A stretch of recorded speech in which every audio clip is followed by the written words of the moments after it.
Halo guys, selamat datang di podcast Kelompok 8 bersama saya, dan hari ini akan ditemani oleh teman-teman saya, teman-teman Kelompok 8 dari kelas Paralel 2. Mungkin teman-teman boleh memperkenalkan diri masing-masing, mulai dari Bang Rido.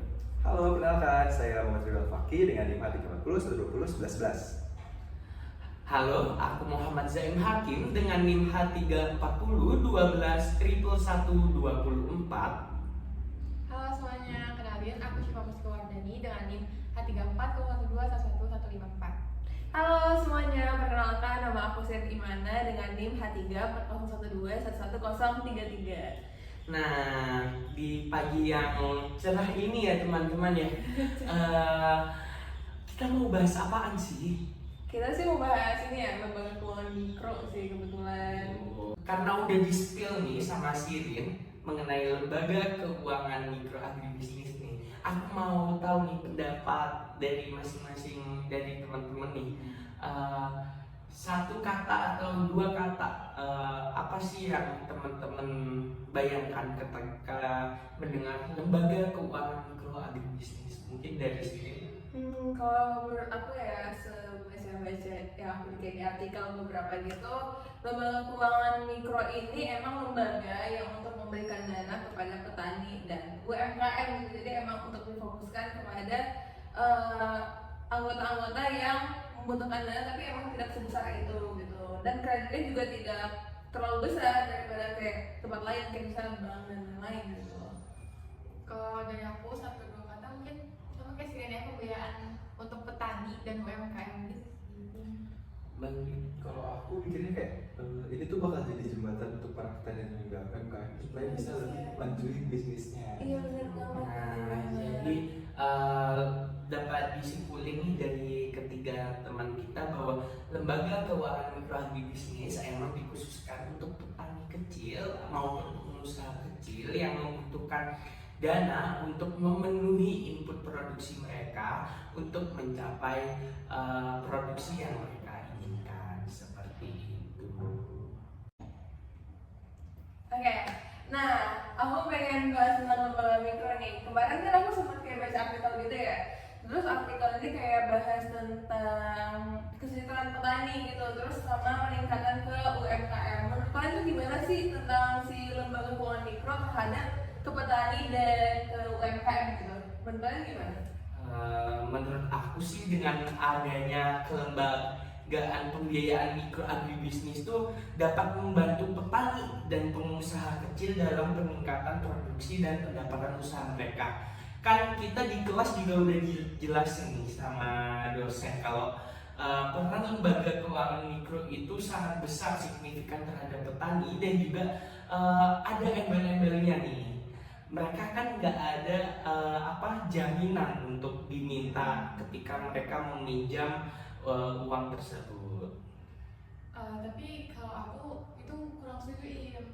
Kenapa? Karena mikirnya tuh pembiayaan mikro buat UMKM dan petani itu malah jadi beban buat mereka. Kenapa juga? Karena kadang mereka tuh nggak punya kemampuan untuk membayar kembali.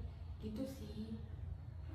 Kalau aku sih lebih ke netral ya. Kayak menurut aku tuh setuju aja, tapi kayak pembiayaan ini tuh harus dikelola lebih baik juga supaya tujuan yang pengen dicapai itu berhasil gitu. Karena kalau misalkan kurang dikelola jadinya tuh agak miss gitu. Iya sih, benar-benar. Tapi kan kita juga pernah dengar ya kalau misalnya lembaga keuangan mikro ini kreditnya nggak seimbang gitu. Nah menurut kalian nih, gimana sih cara mengatasi si kredit yang nggak seimbang ini untuk kayak supaya si petani itu kayak lebih jelas gitu untuk kreditnya gitu. Oke, kalau menurut aku mikirnya tuh pemerintah harus memastikan bahwa petani dan pengusaha kecil UMKM itu yang mendapatkan atau menerima pembiayaan mikro ini memiliki kemampuan untuk membayar kembali. Nah, dan juga pemerintah itu harus memberikan edukasi atau pelatihan kepada masyarakat tentang pentingnya manajemen keuangan yang baik gitu buat mereka. Kan pasti berfungsi juga kan buat mereka tuh nanti gimana keuangannya. Nah, setuju banget sih Mus. Pemerintah harus memastikan bahwasanya petani dan pengusaha kecil yang menerima pembiayaan mikro memiliki kemampuan untuk membayar kembali pinjaman yang mereka pinjam di lembaga keuangan mikro. Selain itu, pemerintah juga harus memberikan bantuan nih kepada masyarakat yang memiliki ide bisnis tetapi tidak memiliki sumber daya untuk memulai. Di mana bantuannya mungkin pemerintah bisa menyediakan orang yang ahli untuk menganalisis proyek bisnis tersebut. Apakah proyek tersebut layak untuk dijalankan? Jika layak, maka pemerintah merekomendasikan bisnis ini untuk dibiayai oleh lembaga keuangan mikro agribisnis. Benar. Aku setuju sih sama Cai. Tapi kayak menurut aku ada yang penting banget sih di semua itu. Yang penting tuh ya harus banget ada monitoring atau enggak pendampingan dari pemerintahnya. Karena kalau misalkan cuma edukasi atau kayak cuma support kayak gitu, ya pasti nggak akan cukup sih kalau nggak ada tindak lanjutnya gitu. Iya sih, monitoring dan pendampingan ya. Itu menurut aku juga lumayan sangat berpengaruh, bahkan emang berpengaruh banget ya. Tapi kadang emang ada beberapa yang dilakukan cuma kayak formalitas itu loh. Terus kalau misalnya emang ada kegiatannya, ya udah nggak dilakukan gitu. Terus gimana sih, maksudnya gimana supaya si monitoring dan pendampingan ini dilakukan secara kontinu gitu. Jadi nggak cuma kayak dijadwalkan sekali dalam berapa bulan gitu. Jadi kayak emang bertahap dan selalu ada gitu loh.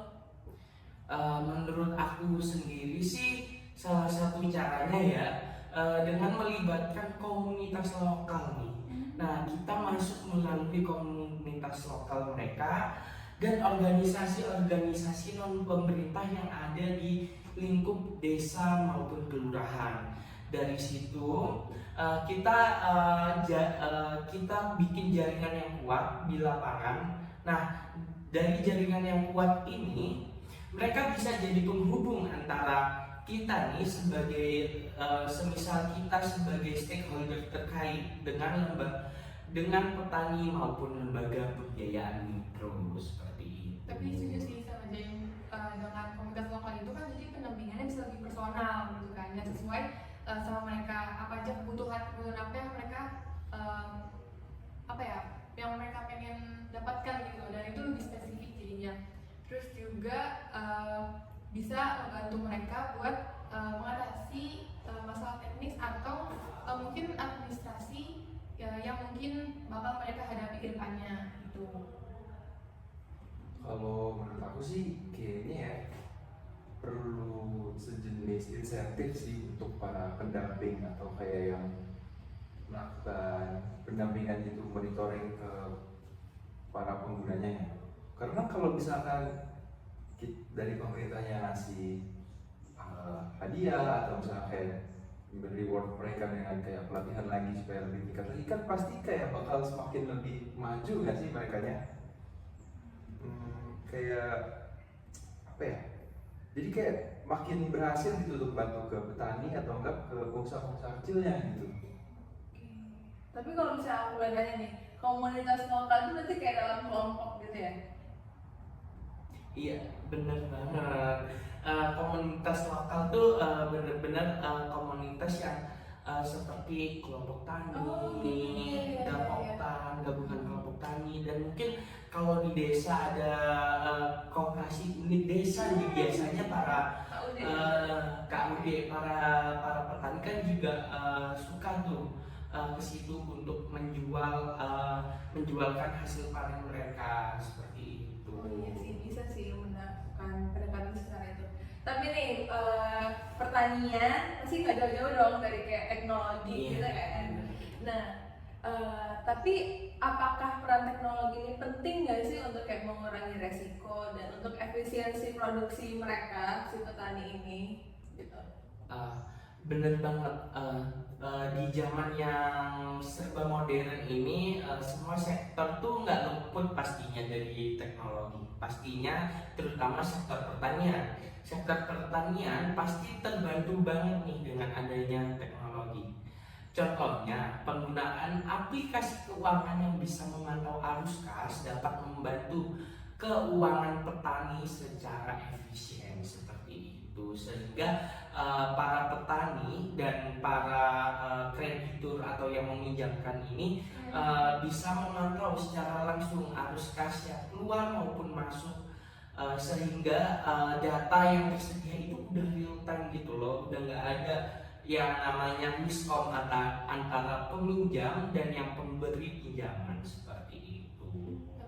Tapi kan tadi jadi ngebahas aplikasi keuangan kan. Iya. Nah, masalahnya kan akses teknologi di mereka kan juga masih terbatas di beberapa daerah atau pedesaan gitu. Jadi ya gimana caranya pemerintah harus bisa memastikan infrastruktur teknologi yang nanti akan memadai agar petani dan pengusaha kecil itu bisa memanfaatkan aplikasi keuangan seperti ini. Jadi yang paling pemerintah sih yang harus lebih aware gitu kan ke mereka gimana terkait teknologi itu. Setuju banget. Kayak sebenarnya tuh penggunaan teknologi itu penting banget ya. Tapi sayangnya kalau dari pengalaman kita nih sering banget tuh pemerintah nggak yang ngasih pelatihan gitu ke para penggunanya kan. Jadi kayak teknologinya udah maju nih, tapi yang bisa menggunainya tuh masih sedikit. Kayak terus gimana ya makanya gitu loh. Iya sih, mungkin emang harus dilakukan pelatihan banget ya kepada kayak kelompok tadi yang tadi ya, ke komunitas-komunitas itu.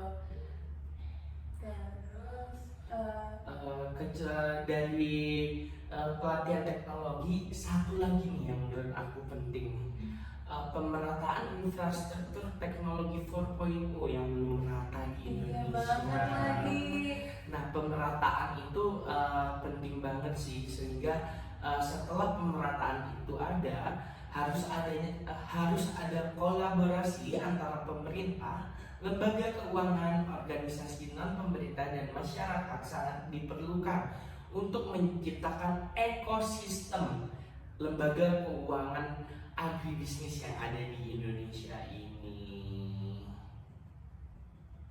Tuh, berarti yang teknologi itu termasuk dari kayak modal, terus edukasi juga. Berarti kayak pendampingan, monitoring. Berarti kayak di teknologi itu juga harus dilakukannya hal-hal tersebut ya untuk kayak mendukung. Karena kan kita juga tahu ya maksudnya kayak mungkin di pertanian, di petani sendiri itu teknologi masih agak tidak terlalu dipakai gitu loh. Tapi secara mungkin secara kayak digital ya yang pakai aplikasi keuangan yang tadi gitu.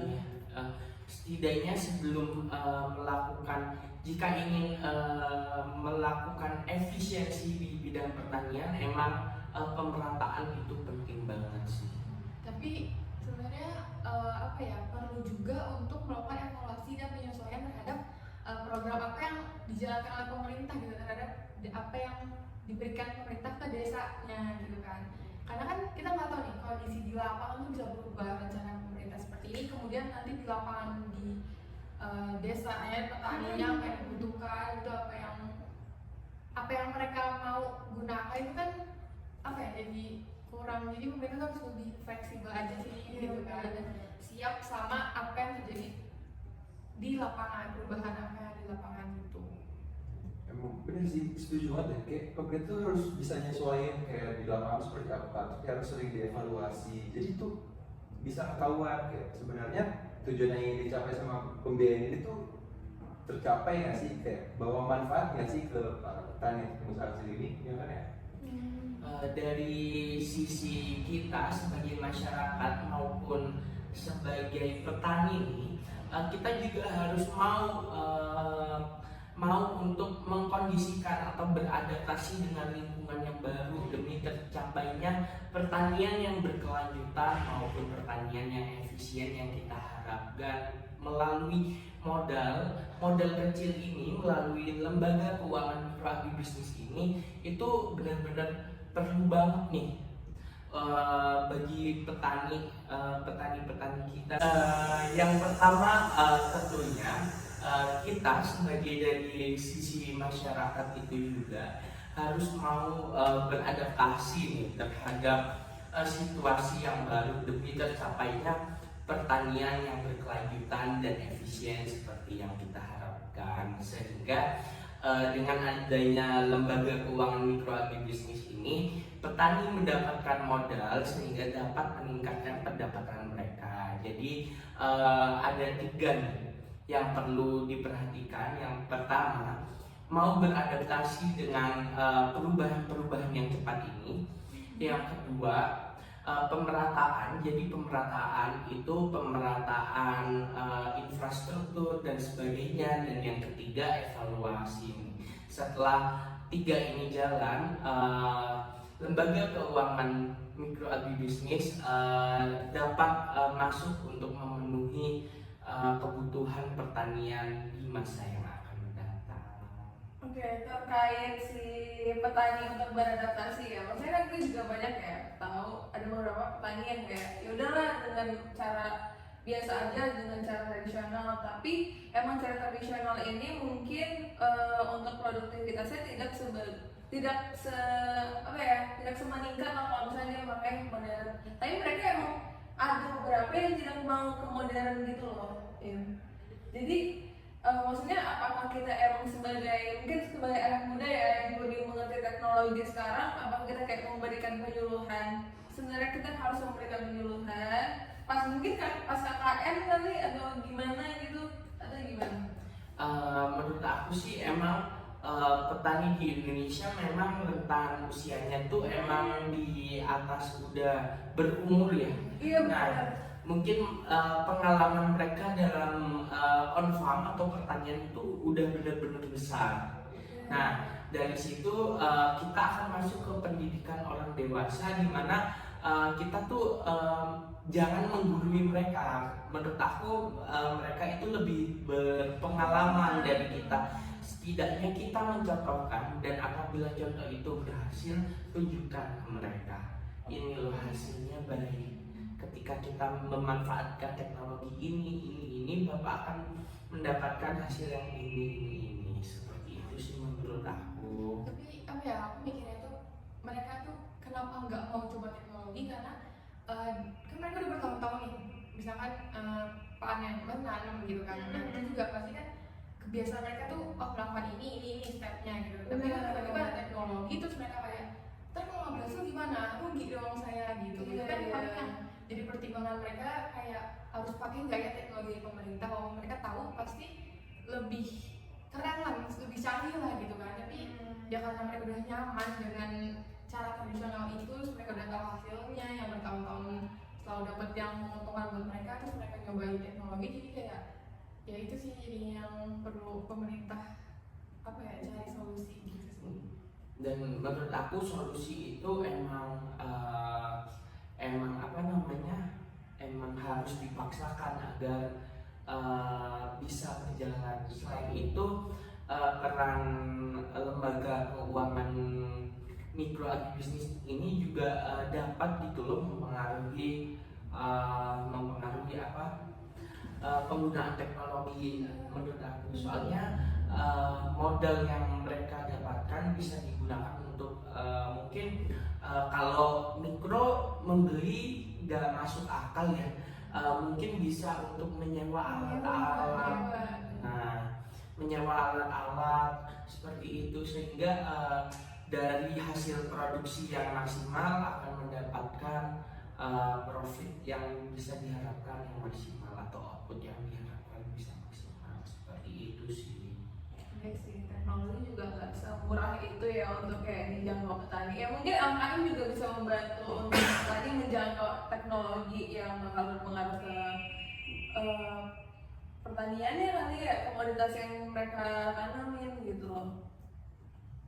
Nah, iya juga sih. Jadi emang semua tuh kembali ke diri masing-masing, sehingga perlu adanya itu tadi, mau nggak mau kita harus cepat beradaptasi seperti itu. Dan peran lembaga keuangan mikro agribisnis ini sangat perlu untuk petani agar bisa menambah modal, sehingga input-input yang digunakan bisa efektif, efisien, sehingga menghasilkan output yang maksimal. Seperti itu.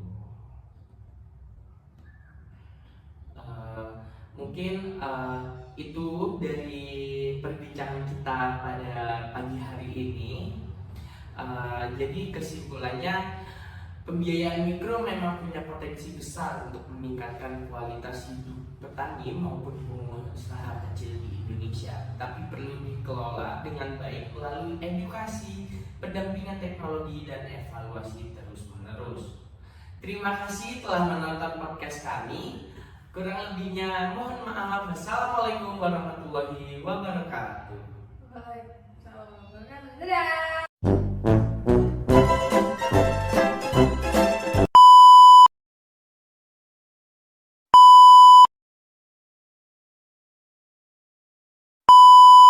Improvisasi kecil. Aku ngawal di tengah-tengah. Apa namanya? Ketawa. Sorry. Ini apa sih? Ya, Mama. Yang Cut. cut.